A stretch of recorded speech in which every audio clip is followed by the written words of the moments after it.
The Assembly will now hear a statement of His Excellency Mr. Josiah Voreke Bainimarama, Prime Minister of the Republic of Fiji. I would request a representative of the protocol to accompany His Excellency to the rostrum. Thank you. It's a pleasure for me to welcome His Excellency Mr. Josiah Voreke Bainimarama, Prime Minister of the Republic of Fiji. You have the floor. Lo invito a dirigirse a la Asamblea. I invite him to address the Assembly. Thank you, Your Excellency. The President of the General Assembly, the Secretary General of the United Nations, Excellencies, distinguished delegates, Bula Vinaka, and a very good evening to you all. Mr. President, I want to begin by congratulating you on assuming the presidency of the 72nd session and wish you every success in the year ahead. As we all know, the global community faces a great many challenges, of which climate change is only one. But I'm sure that we all want to send a message of solidarity and sympathy tonight to the millions of people in the Caribbean who are again suffering from the ravages of Hurricane Maria. It is an especially cruel ordeal so soon after Hurricane Irma carved a path of destruction through the Caribbean and southern United States. And the thoughts and prayers of all of us are with those who are affected. Your Excellency, the Fijian people share a special sense of solidarity with those who have either lost loved ones or their homes and possessions in these events. Last year, we lost 44 of our own people and a third of our GDP when Fiji was struck by the biggest cyclone ever to make landfall in the southern hemisphere. So as incoming COP President, I am deeply conscious of the need to lead a global response to the underlying causes of these events. And the appalling suffering in the Caribbean and the US reminds us all that there is no time to waste. Mr. President, I also want to pay tribute to your predecessor, Peter Thompson, the first Fijian to occupy the presidency of the General Assembly. Ambassador Thompson carried out his role with great distinction, and I especially want to thank him for the role he has played in bringing the parlor state of our oceans to global attention. The Ocean Conference in June that Fiji co-hosted with Sweden was an unqualified success. As a global community, we have begun the massive task of restoring the health of our oceans and to tackle the overfishing that is stripping our oceans of marine life and depriving many millions of people of a precious resource, now and into the future. I salute the United Nations for appointing Ambassador Thompson as Special Envoy for Oceans. It is an honor for Fiji to have one of our own leading this vitally important effort to ensure the implementation of a crucial sustainable development goal. Mr. President, next year will mark the 40th anniversary of Fiji's contribution to the United Nations peacekeeping. As a small nation, we have suffered a great deal of pain from the loss of some of our finest troops on peacekeeping duties over the years. But this contribution is a very important part of how we see ourselves as a nation.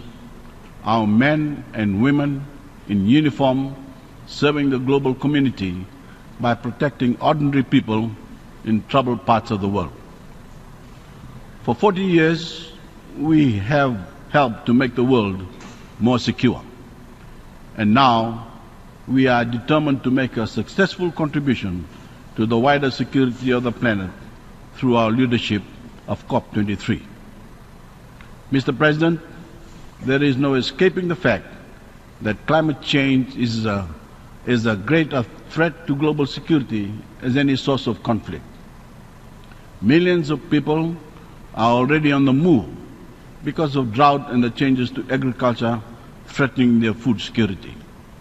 Throughout history, we know that human beings will fight over access to water. And unless we tackle the underlying causes of climate change, we already know that some places will become unlivable and others will disappear altogether. In my own region, 3 of our neighbors are at risk, which is why Fiji has offered to give refuge to the people of Kiribati and Tuvalu in a worst case, in which their homes sink beneath the waves altogether. For the Fijian people, climate change is real. It affects our lives altogether. Whether it is the whole villages we are moving out of the way of rising seas, the loss of our ancestral burial grounds, the salinity affecting our crops, or the constant threat of destruction to homes and infrastructure of the kind we experienced last year. The reason our hearts go out to the people of the Caribbean right now is not only because we can empathize with them, but because we fear the same fate. And I say to the nations of the world, imagine another third of your GDP destroyed within a year or so. Imagine another cyclone scoring a direct hit and wiping out decades of development. It is clear, Mr. President, that global warming changes our very understanding of what our national interests are. It challenges us to understand that the only way for every nation to put itself first is to lock arms with all other nations and go forward together. Anything else is self-destructive for the world and for each nation. It may be tempting for political leaders to show that they are protecting some national industry or near-term economic goal, but at what cost? The wise leader must work hard to convince the people to embrace the path we know we must take. There is no choice to be made between prosperity and a healthy climate.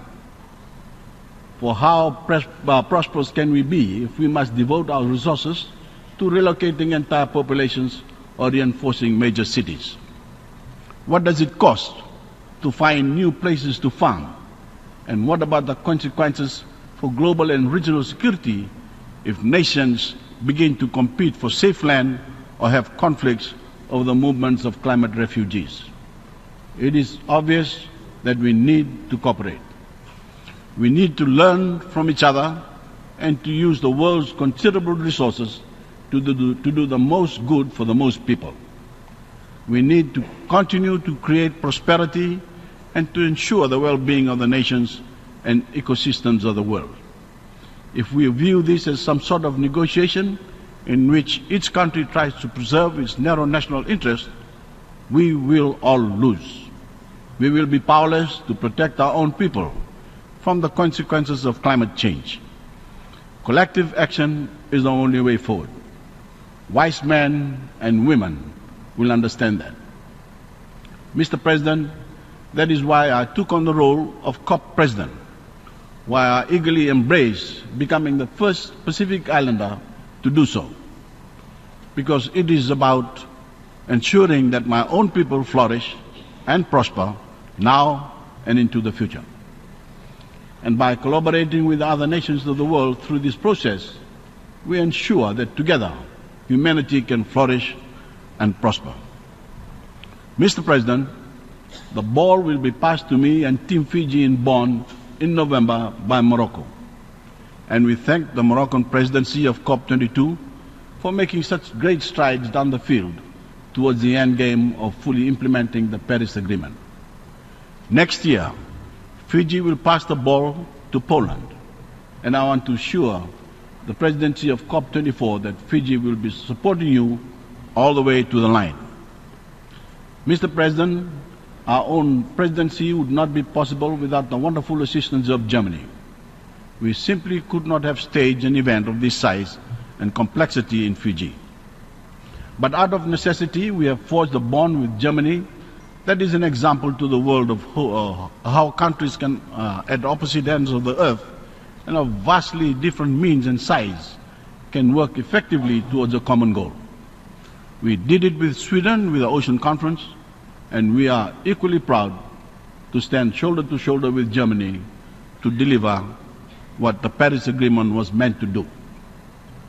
Mr. President, Fiji is deeply conscious that governments alone cannot meet this challenge, which is why we are placing such emphasis on the notion of a grand coalition of governments at every level, civil society, and private sector and ordinary citizen moving this agenda forward.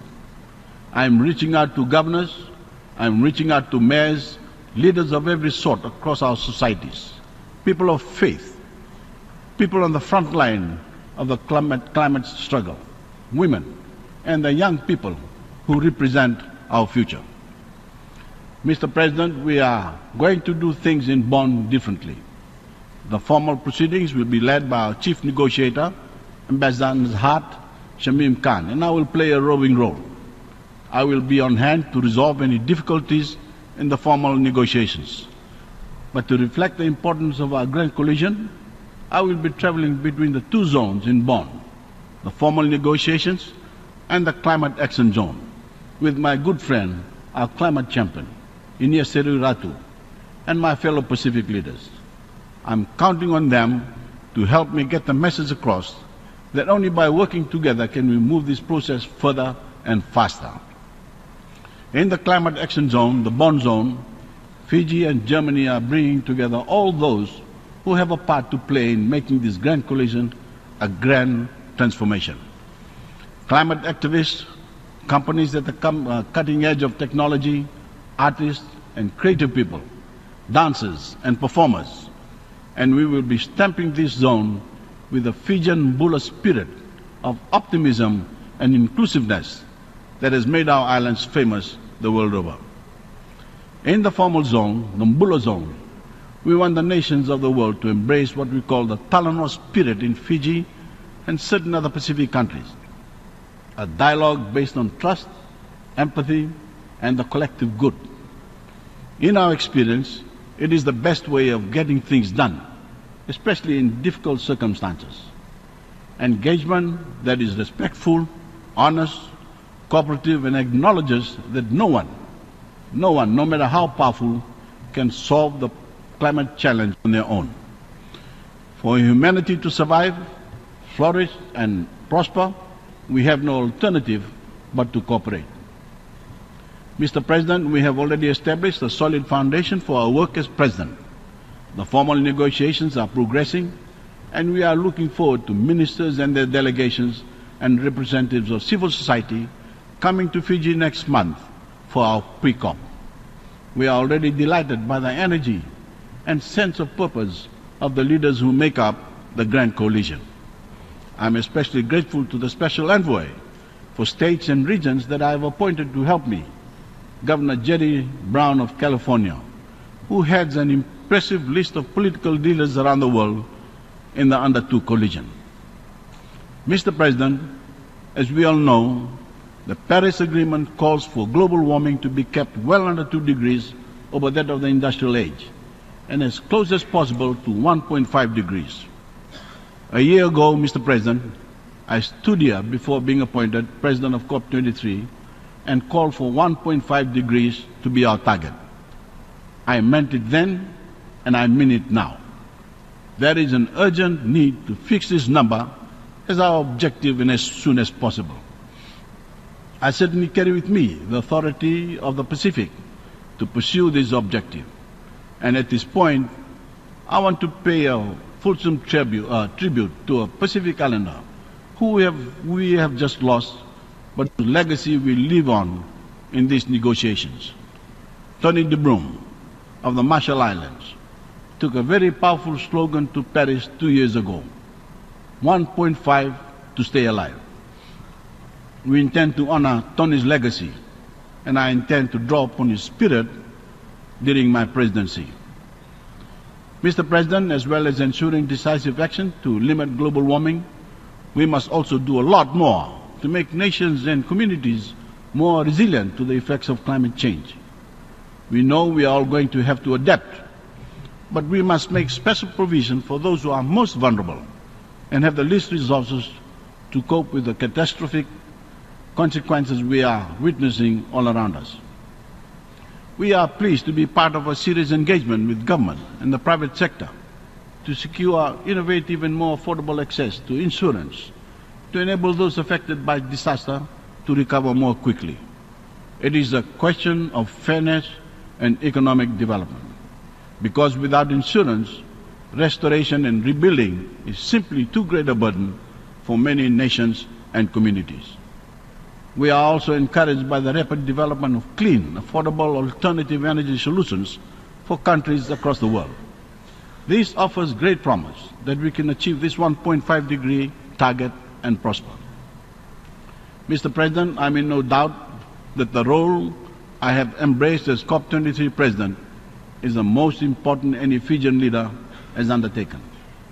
I appeal to my Pacific leaders to support me as we tackle the greatest challenge to our own region and the greatest challenge to the world.